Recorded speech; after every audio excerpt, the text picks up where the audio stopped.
Zoe transformed education into a tool for community empowerment. Her foundation is built on the grit of her grandfather, who immigrated from Mandeville, Jamaica, to build a life of opportunity. Today, Zoe carries his sacrifice into every classroom, turning his hard-earned vision into a lasting family legacy.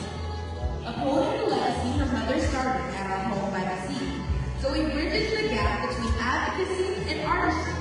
A fellow of the Emma Goldman Foundation and the Society of Professional Journalists, her professional reach spans the Public Relations Student Society of America, social media lead for Raw TV, and communications director for Voters of Tomorrow. After serving as a production assistant for the HBCU X NBA media team, Zoe spent her summer in Los Angeles as a Paramount intern, not just to witness greatness, but to prepare for her own.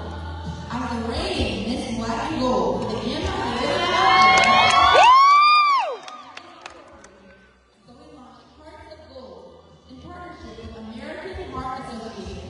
She produced the hashtag Know Her Story campaign, centering the humanity behind heart disease statistics. Her work solidified a permanent bond between Hampton University and this national nonprofit, a mission she continues this summer as an American Heart Association intern. Through her platform, Love is Patient, Love is Kind, Zoe aims to mentor students navigating the unspoken systems of success, ensuring that as Hampton grows outward, our campus community is strengthened within. With the patience to mentor